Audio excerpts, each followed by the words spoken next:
ملا هیبت الله د قرضداره پاکستانیانو په زخمونو مالګه وپاشله. وایي نظام مو غیر شرعي دی، نور حال هم دلته وګورئ او چینل سبسکرایب کړئ.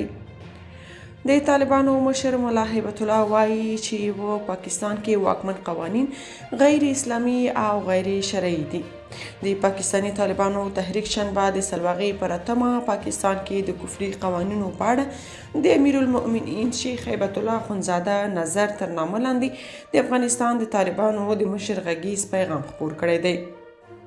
د پاکستاني طالبانو تحریک د دغه غږیز پیغام د ثبتولو کره وخت نه دی څرګند کړی.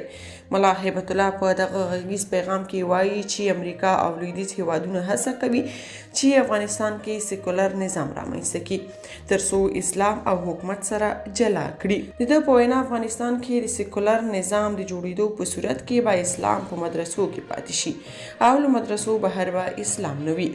ملا هیبت الله زیاته کړې که مجاهدین کمزوري شول په اصل کې به هغه قوانین عملي شي چې اوس په پاکستان کې واکمن دي. د طالبانو مشر په خپلو خبرو کې د نامتو پاکستاني دیني عالم مفتي تقي عثماني د کتاب په اړه هم وایي چې پاکستان کې د انګلیس قانون واکمن دی. د پاکستان دولت تر اوسه د ملا هیبت الله د دغو خبرو پر وړاندې غبرګون نه دی ښودلی. د ویلو دا چې د پاکستاني طالبانو تحریک د افغانستان له طالبانو سره ډېرې نږدې اړیکې لري. ټولنیزو رسنیو کې د ملا هیبت الله یاد اعلان د تود هرکلي سره مخ شوی او وایي چې دوی باید د TTP ملاتړ وکړي ترڅو د پاکستان کفري نظام ړنګ شي.